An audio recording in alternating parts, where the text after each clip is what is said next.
Oke, saham berikutnya ada GTSI ya.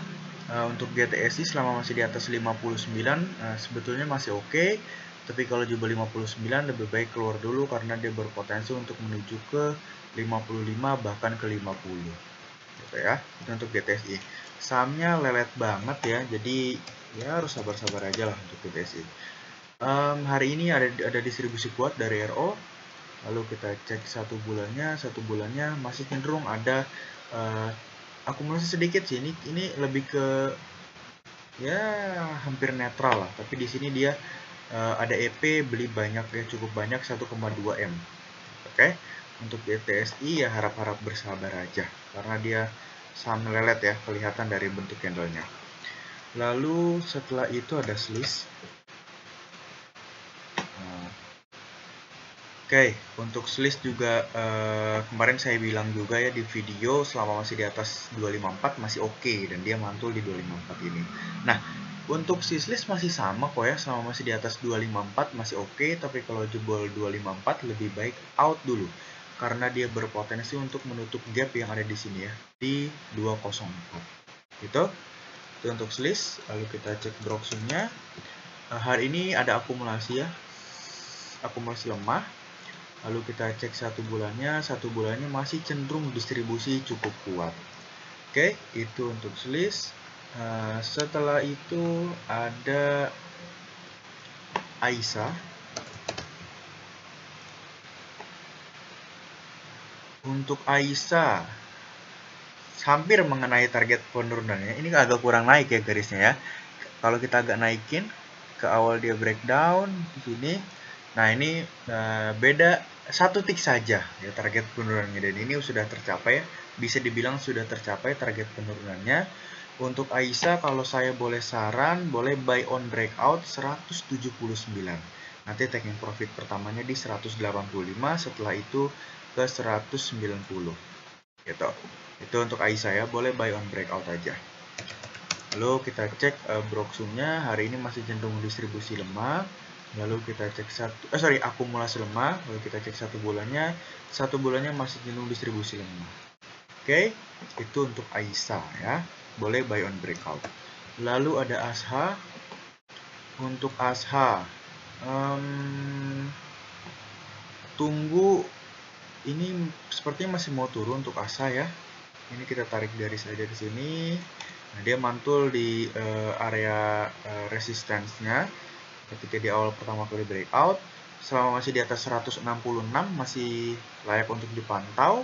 Tapi kalau jebol 166 lebih baik out dulu karena dia berpotensi untuk menari-nari di zona ini ya. Nah, sorry. Dia akan menari-nari di zona yang ini. Nah, akan menari-nari di zona yang ini gitu. Jadi boleh kalau dia masuk ke zona ini boleh tunggu di supportnya yaitu di area sini gitu ya, paham ya untuk ASA. Lalu kita cek Broxung-nya hari ini masih cenderung distribusi lemah. Lalu kita cek satu bulannya masih cenderung netral ya untuk si ASA ini. Lalu setelah itu ada GPSO. Untuk GPSO cukup menarik karena dia koreksi. Ini kemarin juga saya sempat bilang ya. Untuk si GPSO ini sebetulnya selama masih di atas 116 ini masih oke untuk dilirik. Tapi kalau jebol 116 lebih baik out dulu. Ya semoga aja besok naik untuk si GPSO ini ya. Lalu kita cek Broxung-nya. Hari ini ada akumulasi dari CC. Satu bulannya masih cenderung netral sih. Oke, untuk si GPSO selama di atas 116 masih layak untuk diambil. Tapi kalau di bawah 116 lebih baik out dulu. Gitu ya. Itu untuk GPSO. Next ada WIRK. Untuk WIRK, wait ya. WIRK selama di atas 266 masih aman, tapi kalau jebol 266 lebih baik out dulu ya, karena dia berpotensi untuk turun lagi ke bawah. Nah, ini saham-saham ini high risk. Ya, kalau saya boleh saran sih buy on breakout 274 aja sih.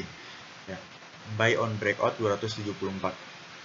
Nanti taking profitnya di 280-an gitu. Oke, itu untuk WIRK. Lalu kita cek Broxumnya. Hari ini ada distribusi sangat-sangat kuat dari KI. Lalu kita cek Broxum 1 bulannya masih cenderung distribusi kuat sekali. Oke, itu untuk WIRK ya. Next, saham yang terakhir ada Fire. Untuk Fire, sebentar ya, kita tunggu volumenya muncul. Nah, untuk Fire ini menarik untuk dilirik ya, untuk besok. Ya, semoga aja dia mantul selama masih di atas 224 sih dia masih layak untuk dilirik ya. Semoga aja besok mantul nih sepertinya untuk si Fire ini. Boleh pantau saja ya. Ya, boleh nanti boleh taking profitnya di 250-an lah. Itu cukup menarik untuk Fire dipantau gitu. Tapi kalau jebol 224 lebih baik out dulu ya. Dia masih tertahan di garis biru dan kuningnya nih. SL terdekatnya deh ya. Karena kalau 226 ini sangat-sangat jauh sekali dengan harga sekarang. Saya kasih SL terdekatnya deh. SL kalau dia jebol 240 gitu ya. Nah, nanti kalau misalnya besok nih, misal besok si Fire ini jebol 240, jangan dulu diambil. Nanti boleh ambil lagi kalau dia breakout 240 lagi gitu ya. Oke, untuk Fire layak untuk dilirik besok. Lalu kita cek Broxumnya. Hari ini masih cenderung distribusi lemah. Lalu kita cek 1 bulannya. 1 bulannya dia masih cenderung netral. Oke. Mungkin sekian untuk analisa saham malam ini. Mohon maaf apabila ada kekurang jelasan dari penjelasan saya. Sorry kalau agak belibet dan agak buru-buru karena masih banyak sekali yang harus dikerjakan gitu ya. Tadi sore juga ada kerjaan dan malam ini masih ada kerjaan gitu. Oke. Sehat-sehat Bapak Ibu semua.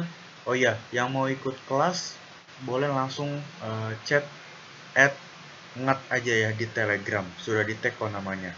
Untuk slotnya terbatas, sisa 5 slot lagi untuk kelas yang akan dimulai hari Senin. Misal Bapak Ibu transfer malam ini juga akan dimasukkan ke grup dan dapat watchlist harian sembari menunggu kelas dimulai. Oke, mungkin sekian untuk malam ini. Terima kasih.